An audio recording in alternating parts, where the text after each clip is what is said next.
Welcome back to my channel. I'm Lindsay, the housewife historian. Before we get into this, of course, everything in this video is alleged. We're going to be talking about the Real Housewives of New York. BRYNN Whitfield, she is a 37-year-old New Yorker cast for the Real Housewives of New York, but she originally started out in LA under the likes of the people like Lisa Vanderpump and her daughter Pandora. I want to talk to you guys a little bit about this. So before we get into it, hit that like button, subscribe to my channel, turn your notifications on. It's super important. Also, I wanted to thank my audio today, but I don't have the tab with me, so I'll get into that in another video. Anyway, guys, let's jump into this. So if you guys don't know, if you haven't caught the first couple of episodes of the Real Housewives of New York, I'm doing recaps, so you're going to want to check those out, but this one's going to be particularly on BRYNN Whitfield, okay, because she was at the premiere of the Real Housewives of New York, and she is 36, and she is letting little slips out of the bag. I know Dana Wilkie talked about this too. She started out as a California girl. She was actually living in that area and struggling, and somehow came across the likes of Pandora, Lisa Vanderpump's daughter. Give me 1 second. And she says, Brie actually comes out and says that she actually lived there. Lisa Vanderpump let her live there, and they gave her a car drive, all kinds of sorts of things. So this is really interesting because the Real Housewives of New York producers are trying to play us like these are real New Yorker women. We have Jenna Lyons. By the way, I love her. I really love her. She shows up this week in a blue Mustang, like, what is the word? Not Mustang, I'm sorry. Mercedes. It's like an old classic car she's driving, very badass in it.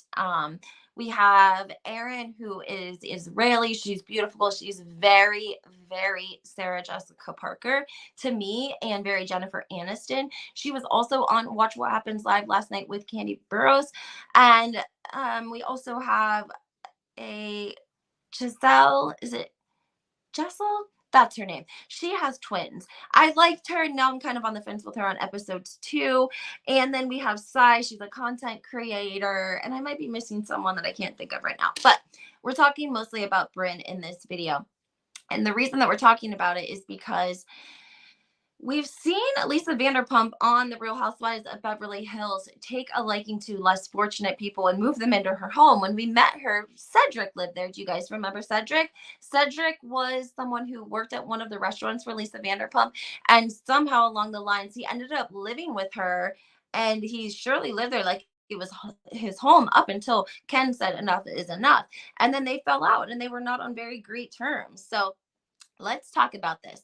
Now, this one comes from Taste of Reality.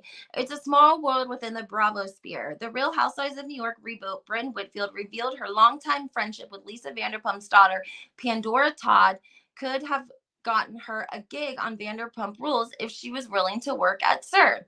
During an appearance on Mention It All podcast, BRYNN not only knew Lisa Vanderpump was for the show, she's been to Villa Rosa.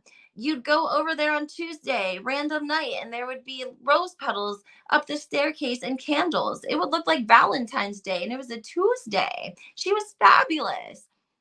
BRYNN reminded the listeners, I'm friends with Pandy, and they were super chummy when Pump Rules was casting. Back in the day when they were starting Vanderpump Rules, they were like, we're starting this show. Would you maybe want to think about being on it? And I thought, I'm going to have to quit my job at this PR firm and work at a restaurant. Although BRYNN didn't end up on VPR, she confessed to kissing an OG cast member. I think the manager, Peter, and I made out with him once on Halloween. It was like 2006. In another admission, BRYNN once called reality TV so trashy, but joked she needed the money. Here's the thing. She also lived with Lisa Vanderpump. So this is like confusing that she didn't want to quit her job at a PR firm to work at a restaurant when she wasn't making it anyways. I like her, but now I'm like, now I'm raising an eyebrow. I listened to Dana Wilkie's deep dive into her, because Dana does really great deep dives. She really does. Let's see what she says.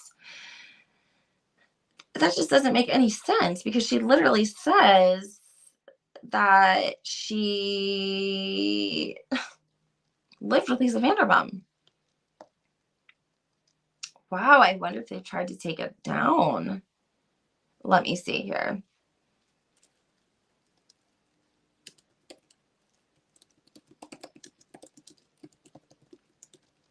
Because the word was she was friends with Pandora, and she,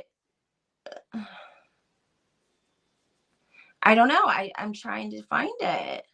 It's really being covered up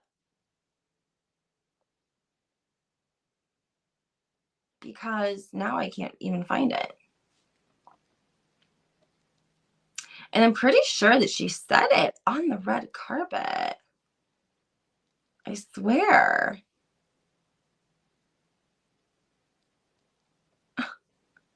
So crazy. Like, oh, I found it. Okay, here we go. Here we go. Here we go. Um,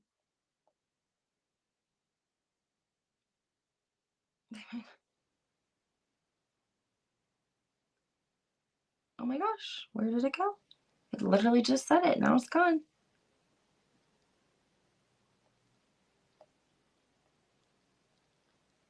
Oh my gosh. Oh my gosh. Okay, here we go. With a star-studded cast that includes Jenna Lyons, okay, the Real Housewives of New York. Then it says, but before you tune in, let's not forget that Lisa Vanderpump's web of connections stretches far and wide. BRYNN Whitfield is just one of the lucky individuals who had the pleasure of being taken under Lisa's wing. As BRYNN revealed in an interview with Access Hollywood, the Vanderpump Rules matriarch and her husband Todd supported her during her early days in Los Angeles. They fed me when I had no money. They were amazing, she confessed. Lisa and Ken even provided her with a place to stay and, believe it or not, gifted her a Range Rover. Talk about living the good life. BRYNN attributes her success as a marketing consultant in New York City to the generosity and guidance of Lisa and Ken. Their support truly kept her afloat during her initial years in the city of angels. So when the opportunity to join RHONY came knocking, BRYNN naturally sought advice from her fairy godmother, Lisa Vanderpump. So wouldn't we all be lucky if we moved to Los Angeles and made friends with the likes of Lisa Vanderpump enough so that we could live at her mansion for free and drive, and drive and get gifted a Range Rover to drive for free? Do you guys understand how crazy that is? That's crazy. Do you know how many people would love just to not have to pay rent and they would live anywhere, like in a trailer or a 5-bedroom apartment, whatever the case? Like, rent is so expensive in LA right now. Like, to be put up in a mansion and given a Range Rover when you have nothing, and you moved out to California to try to make it, that did make or break her. So I do give her kudos for at least coming out and owning it, because in a couple of years, if she makes it very, very big, she probably won't, for whatever reason. People don't like to stay humble. They don't want them to know where you came from. But it's like, Bethany Frankel, we know where, she was, with all this talk about the unions and such. It made me think back to when she was like driving a busted up car that was smoking and delivering handmade cookies, for her business. So it's like, well, Bethany, do you want to trade that for one or the other? It's one or the other, I guess. So I think sometimes when they get famous, they don't want to think about maybe the people they were before, how they came up. But I'm glad that BRYNN at least documented it, told Access Hollywood, gave Lisa and Ken the credit where credit is due, because I think sometimes they don't always get the best rep for things, especially Lisa Vanderpump. And even though I'm not a fan of Kyle or Lisa one way or the other, I just think that it shows a lot of generosity and kindness for the fact that we've seen Lisa and Todd let Cedric live at their home, and now we're hearing another story of a less fortunate person whom they bought a Range Rover and helped take care of, and she probably owes her whole career to them, honestly. So that is that, guys. I wanted to let you in on that, on the Real Housewives of New York. I'm going to do a quick recap in another video for you guys. I think that's all I have for you. Yeah. And check out my podcast. Well, not my podcast, NYC Gal Out. I'm on her podcast every Wednesday. You can also check out my new blog and website, lindsaycompany.com. So it's just lindsayco.com. And hope you guys have a great day.